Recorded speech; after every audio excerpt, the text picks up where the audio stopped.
Welcome to Between Thoughts, the space between what we feel and what we say. Hi everyone, I'm Stefani Kundarpu and today we're joined by Dr. Sudha Tanga, an Ayurvedic doctor who also majored in clinical psychology, understanding how people think, feel, and navigate their experiences. In this episode, we're going to take a closer look at her journey, the realities of her work, and the perspectives you've developed along the way. So let's get into it. Sure. To start off, we'd love to learn a little bit more about you and your journey. So I've heard you originally majored in Ayurvedic medicine. Yes. But then later majored in clinical psychology. Yeah. So what inspired you to be a psychologist? The principles of treatment, again from Ayurveda. Mm-hmm. So to treat a patient, we use three concepts. One is Sattva Vajaya Chikitsa, which is closely related to psychotherapeutic techniques and strategies. Mm-hmm. And one is Yukti Vyapashraya Chikitsa, which is like using medicines. That is like Shodhana and Shavana through medicines, external therapeutic strategies and internal therapeutic strategies. You might have heard about Panchakarma. That is Panchakarma therapy widely known nowadays. So that is external, Shodhana Karma. And Shamana is through Ayurvedic medicines. And then another one is Daivi Vyapashraya, spiritual well-being. Okay. So my understanding of psychology and clinical psychology to do majors in those qualifications came from Sattva Vajaya thought. Okay. What has your journey into this field been like? Yeah, it's amazing. To be frank, love. Now I'm more connected to human body and mind. Mm-hmm. So with Ayurveda, I understood how deep one can bring, the holistic well-being, the perspective of mind and body can influence each other. But I just want to understand more of modern principles leading to anatomy and physiology, and clinical psychology concepts through psychotherapeutic techniques through cognitive behavioral therapy and DBT, dialectal behavioral therapy. There are so many therapies like art therapy and creative-based therapy, social interact. So all these therapeutic techniques and strategies help me to draw a map between the anatomy and physiology of behavior and emotion and their regulation. So now I'm more connected to human body and mind in a holistic way. That's beautiful. Okay, what's something about your work that people might not expect? Same again, the holistic understanding of body and mind. People see these things are two different things. Even now Ayurveda is still, Ayurvedic doctors, they are time and time again, they need to prove their competence, just because there are so many, therapeutic, therapies are coming out. And then when they are treating mental health or something like that, it's always the credibility will come into the picture. Sure. Yeah. What are some challenges you faced in your career? Yeah, some challenges, again, the integrative approach of Ayurveda and the clinical psychology, and I have to be honest here, because I need to, when I'm speaking Ayurveda, I should not get blindfolded by its limitations, and also when I'm speaking about clinical psychology, I should be aware of what I'm speaking again. So when I'm integrating both, I need to understand where I have to draw that boundary, healthy boundary I would say, to step in and step out, Right. So when to come, when to leave. We need to understand that space. So initially I used to have a challenge like when I'm getting trained in clinical psychology, I always used to think like a doctor. But when me getting trained in clinical psychology over the time, what I understood is I have to be open in understanding strengths and improvement areas. So that's where my competency I have gradually built, and now I can confidently say that I'm competent enough to bring both concepts at a time and to withdraw separately and work on a patient. Yeah. Has your perspective on people or emotions changed through your work, and how? Yes, initially people used to be less aware of health sector and everything, and if they're going to a doctor, they are like, okay, they're just visiting a doctor, whatever the doctor said is the word. But nowadays people are like, they are just having so much of exposure. But unfortunately that exposure, they don't understand where to apply that exposure, where to draw the line. And with this, what I understand is we have to be empathetic, genuine, and show unconditional positive regard. And these are the 3 important things I still observe and practice. Because time and time again, though patients are getting educated, but still they are unaware of their choices in terms of health. Right. So I think that perspective changed during my practice. Okay. What's one experience in your career that has really stuck with you? Yeah, this is, in my early days, I dealt with one patient and the family who's dealing with deep trauma and suicidal crisis. And everyone was questioning my credibility of like, if I'm making an informed choice or not. But I stick with my instinct and my competence, and I took the right decision in that particular case. So my decision led to some good results, and then their family is performing well right now. So I feel that competency comes with responsibility. Informed decisions will come with responsibility, and you need to stick with your instincts, even though people are questioning your credibility. I think responsibility need to continue and show in your practice alongside your competence. Yeah. What's something about human behavior or emotions that people often misunderstand? That they know everything about themselves until unless they face some situation, demanding situation, where they use coping strategies. And then from coping strategies, gradually they develop some symptoms or behaviors or habits. And from then, gradually they will get into the systemic illness, which they are unaware of. So body and mind is always constantly watching them, and unconsciously or subconsciously, those are the things that they are not aware of. But unfortunately, no one can see that. Why do you think people struggle to talk openly about their feelings or thoughts? It's fear. Fear of judgment, fear of inclusivity, fear of being rejected, fear of unacceptability, and fear of ignorance. Not because they have some past experience, not because their environment is not warm and friendly, not because their environment is open and unacceptable. It is because that they're conditioned unknowingly, culturally, socially, in such a way that telling something will automatically trigger some other part of their behavior or thoughts, some other part of their inclusivity. So this is the reason, including me, most of us, we will not openly talk about our thoughts or behaviors when a situation, even if some situation happens at our office or anything, we all will talk, but we don't talk about our opinions if they're conflicting to that particular situation. We just avoid it.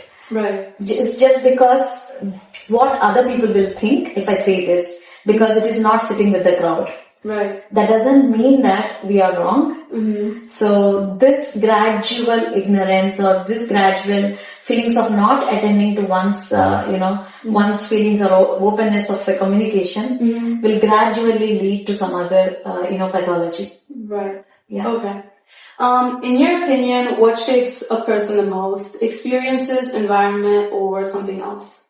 I think all of them. Experiences, environment, and expectations. From the time of birth, when a baby is born, automatically we will say if the baby is crying or not. If someone says like, no, baby is born for 15 or 20 minutes, still baby is not crying, doctor, what we have to do and all that stuff. So it starts, the time when we born, and then immediately expectations will come, measures will come, labels will come.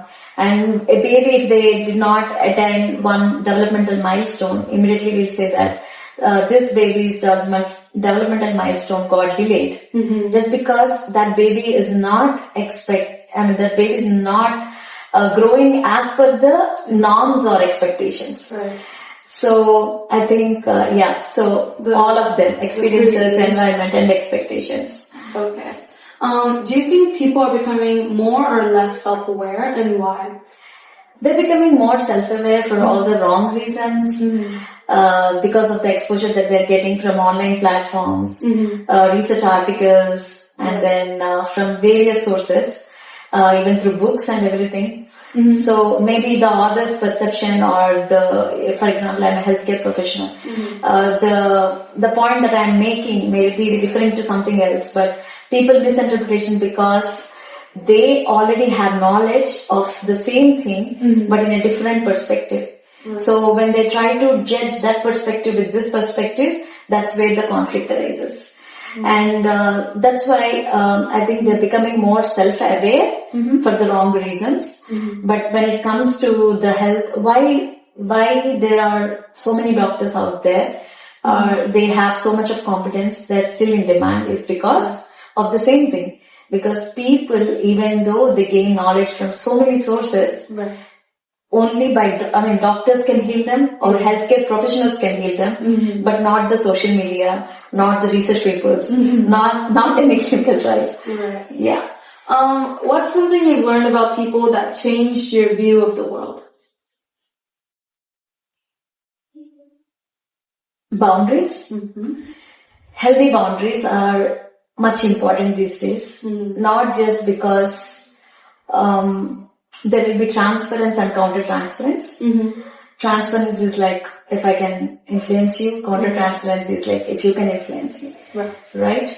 So not because of that. It's because of a basic dignity. Again, coming back to Carl Roger's concept of to have that higher empathy, to have that genuinity, to have that unconditional positive regard, we need to hold high ourselves and become more of our environment through boundaries, healthy boundaries.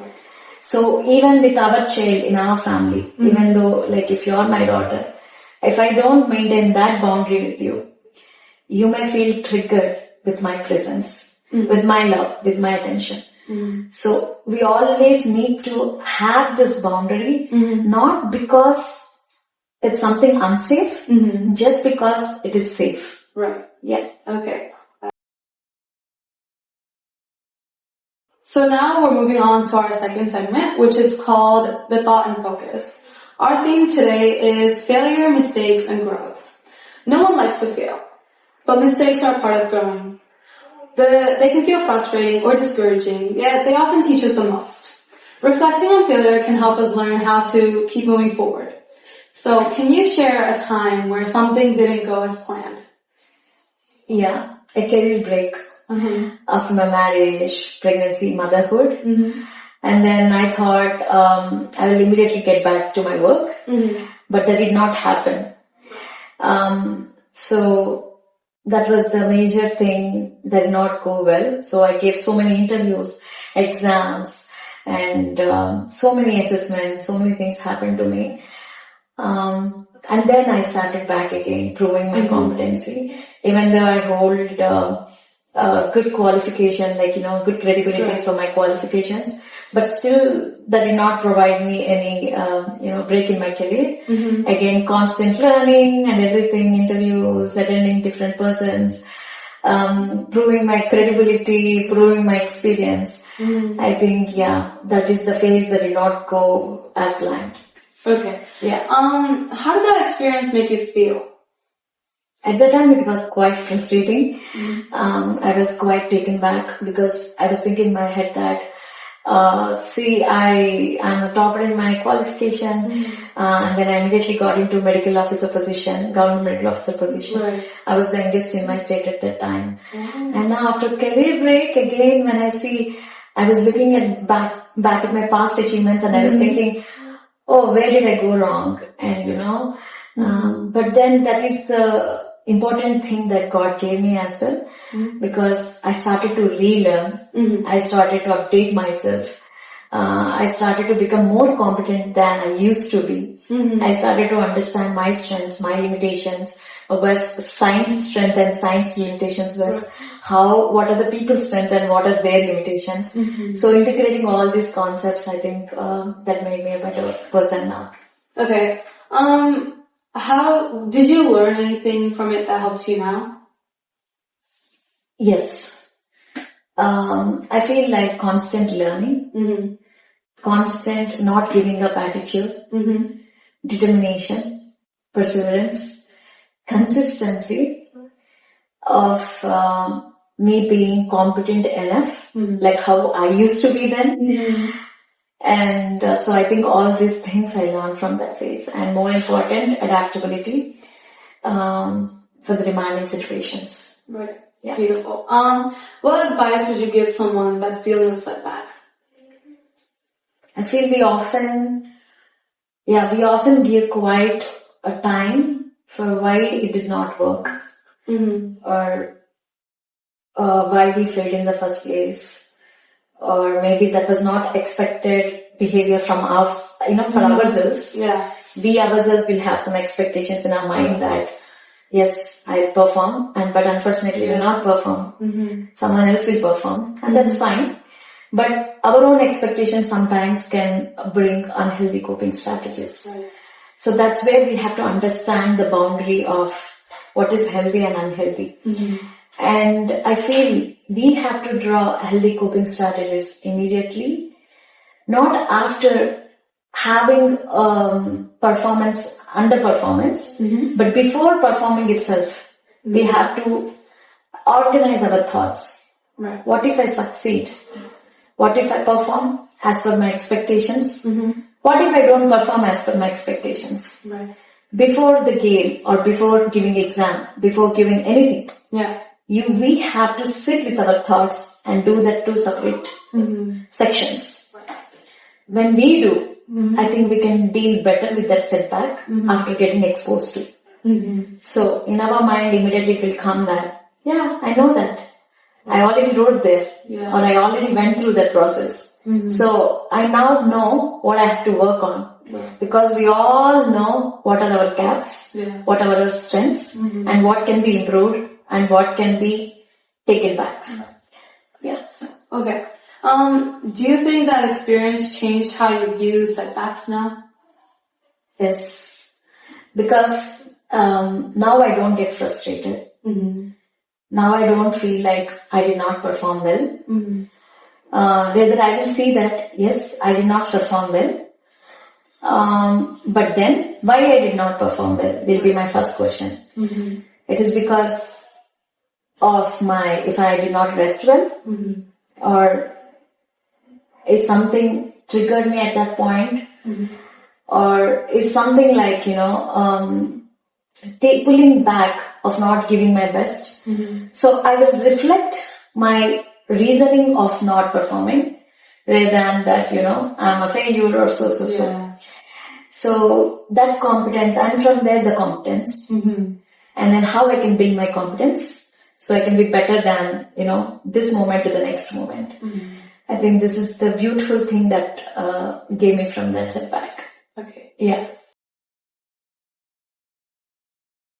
We're now on to our last segment, which is called the Takeaway 3. And in this segment, I will basically ask you for one tip, one lifestyle change, and then tell you one scenario and then ask you for your response. Okay, so what's one tip you would give to others right now that would help improve their health? As everyone knows, consistency, including me. We have to be consistent with our diet, our daily activities, and our sleep. If you're taking me, I'm not consistent. I'm quite regularly inconsistent, given my diet, sleep, and daily activities because of my whatever the reasons. Right. But those reasons should not come in your way of being healthy and being consistent. So we all need to, irrespective of our situations, need to be consistent to live a good life. Yeah. Okay. What's one small lifestyle change they can follow to improve their mental health? attending to oneself through their senses, through their motor organs. Like, how many of us will look at the mirror? And then, we do look at mirror, but we don't really look at ourselves. Like, if we look at the mirror, if something pops up out of the skin, we got the pimple. But how many of us really look at the pimple of what exactly is happening in that area? No, we'll not pay attention. All we worry about is something came there. But we don't worry about like why pimple came in the first place. So I think we have to look ourselves in that mirror. I think we have to give at least 1 to 2 minutes of that time. And then while you're looking at your mirror, you can either speak to yourself, that is self-talk, or you can close your eyes, and then you can calmly allow your thoughts to speak themselves. And then after that, you can open your eyes, you can organize your thoughts onto a paper, or you can speak by looking at the mirror. Or you can, after like, okay, I don't want to do all these things, and you are in a position where you cannot scream or where you cannot tell or anything, then just take some unwanted paper and then just tear it and then release all the emotions that you want to vent it out and then throw it. So this way you can release your various kinds of emotions or expressions. I think all of us need to do this at least once, once in a day. Right. So the scenario is, if someone feels like their failures define who they are, how can they separate their mistakes from their identity? Failure definition is subjective, though there is a definition in dictionary. But what I feel like, rather than failure, I would say like, if you're talking about me, I would say myself as I did not meet the expectation of that particular scenario. Or of that particular situation, or of that particular test. And I think we have to celebrate the word failure as equally or more than the word success. Okay. Rather than saying congratulations to a person who won the first place, if you're saying congratulations to the person who lost that race, I think that makes a difference. Wow. The loudest cheer need to be to that person so that they understand that it is not that we are praising their label, failure or success. We are praising their performance. They gave their best. They fought till that end. Right. But unfortunately no one recognizes that. Only few recognizes that. I think we have to celebrate that part of performance. Of course, yes, they did not meet the expectations. Of course, there are credibility to whatever the situations. But the performance need to be appreciated irrespective of the designation of failure or success. That word or that tag brings in. And then second part is like mistakes. Can they become our identity? No.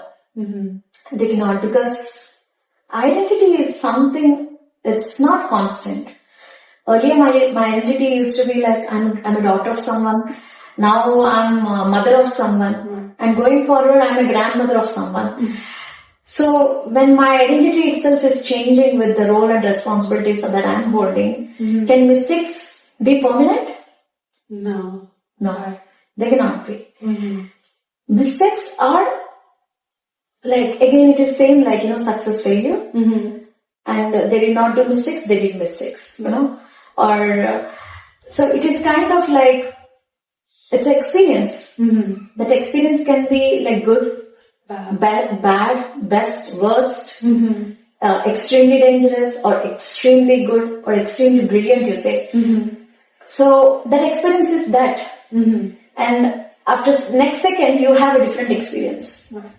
So can the previous mistake can outshine a person's present credibility? No. Right. So that's just momentary. They say like that too shall pass. So that mistake will pass, but the experience remains. So that's why it's always, in Sanskrit they say, Anubhutihi guruna. The experience is the teacher of teachers. So always it is the experience. And from that experience, our coping strategies, healthy or unhealthy. Right. And if our coping strategy, for example, I feel stress, and it is up to me to write my thoughts that why I'm feeling stress, or to grab the chocolate of being stressed. Yeah? So one time maybe I will relate, but constantly that is becoming a habit that goes to an unhealthy coping strategies. Right. But one time, like if I write and constantly if I'm like journaling every thoughts and the stresses, that will become a healthy coping strategy. Right. So from the experience, if I'm going through unhealthy or healthy, makes a difference. Okay. Yeah. I think our talk today will inspire many. And failure is something we all experience in different ways, but it doesn't define who we are. Sometimes it's a part of how we grow or learn and move forward. So thank you for sharing your insights and being a part of this conversation. And thank you for listening to Between Thoughts. We hope something from today will stick with you, and see you in the next episode. Yeah, and thank you for having me. Thank you so much. I really appreciate you being so and making so many meaningful questions out there as an interview standard. I really enjoyed this process, and I wish you all the best. Thank you so much. Thank you.